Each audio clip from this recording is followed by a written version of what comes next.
ప్రత్యేక సమగ్ర ఓటర్ జాబితా సవరణ కార్యక్రమంలో పూర్తి వివరాలను ఖచ్చితంగా నమోదు చేయాలని జిల్లా కలెక్టర్ ప్రతిమా సింగ్ సూచించారు. గురువారం నర్సాపూర్ మున్సిపాలిటీతో పాటు అచ్చంపేట గ్రామంలో ఈ ప్రక్రియను ఆమె క్షేత్రస్థాయిలో పరిశీలించారు. ఆర్డీఓ రామకృష్ణ, తహసీల్దార్ శ్రీనివాస్ తో కలిపి బిఎల్ఓలు నిర్వహిస్తున్న పనులను కలెక్టర్ పర్యవేక్షించారు. ఈ సందర్భంగా ఎమ్యూనరేషన్ ఫారాల పంపిణీ, సేకరణ, వివరాల నమోదు ప్రక్రియలో ఎలాంటి పొరపాట్లు లేకుండా పారదర్శకంగా నిర్వహించాలని సూచించారు. ప్రతి అర్హత కలిగిన పౌరుడు ఓటర్ జాబితాలో పేరు నమోదు చేసుకోవడం ప్రజాస్వామ్య బాధ్యత అని ఆమె పేర్కొన్నారు.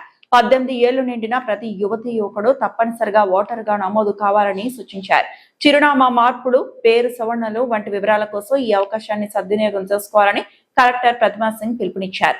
ఖచ్చితమైన ఓటర్ జాబితా ప్రజాస్వామ్య వ్యవస్థ బలోపేతానికి కీలకమని ఆమె తెలిపారు.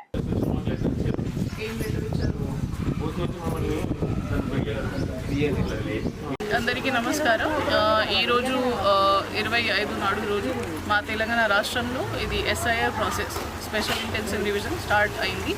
సో దీంట్లో భాగంగా ఈరోజు నర్సాపూర్ నియోజకవర్గంలో గన్యాతాండ విజిట్ చేయడం జరిగింది. ఇక్కడ మన బిఏలో అన్ని ఫామ్స్ కలెక్ట్ చేసి మాకు ప్రింటెడ్ ఫామ్స్ వచ్చినాయి. ప్రజెంట్ ఉన్న ఓటర్ జాబితాలో ఉన్న ఓటర్స్ డీటెయిల్స్తో పాటు అది అందరికీ డిస్ట్రిబ్యూట్ చేసి కలెక్ట్ చేయడం జరుగుతుంది.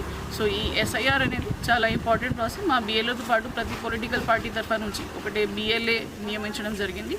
వాళ్ళు కూడా ఇది ప్రాసెస్తో భాగస్వామ్యం చేస్తే అందరూ జెన్యున్ ఉన్న ఓటర్స్కి మిస్ కాకుండా, ప్లస్ డూప్లికేట్ అయిన ఓటర్స్కి కూడా మనకి డీటెయిల్స్ ఇస్తే వాళ్ళకి కూడా డిలీట్ చేయడానికి అవకాశం ఉంటుంది. కాబట్టి ఈ ఒక నెల మనకి అవకాశం ఇచ్చారు ఈసీఐ తరఫు నుంచి, మనకి సెంట్రల్ ఎలక్షన్ కమిషన్ తరఫు నుంచి. సో దీంట్లో భాగంగా అందరికీ రిక్వెస్ట్, మీరు పార్టిసిపేట్ చేయాలి. మీ డీటెయిల్స్ ఖచ్చితంగా మా బిఏలోకి సెకండ్ టైం రెండోసారి మీ ఇంటికి వచ్చినప్పుడు వాళ్ళకి ఫామ్ నింపినాక మీ కొత్త ఫోటో పెట్టుకొని ఒక ఐడితో పాటు సబ్మిట్ చేయాలి.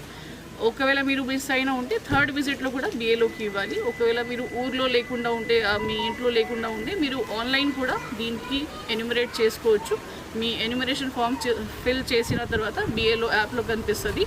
సో ఆ డీటెయిల్స్ కూడా ఫిల్ చేసి ఖచ్చితంగా బిఏలోకి సబ్మిట్ చేయాలి. ఈ యాక్టివిటీ మనకి 24 జూలై వరకు నడుస్తుంది. అప్పటి వరకు అన్ని డీటెయిల్స్ మనం వెరిఫై చేస్తున్నాము, అన్ని డీటెయిల్స్ మనం కలెక్ట్ చేస్తున్నాము. Thank you.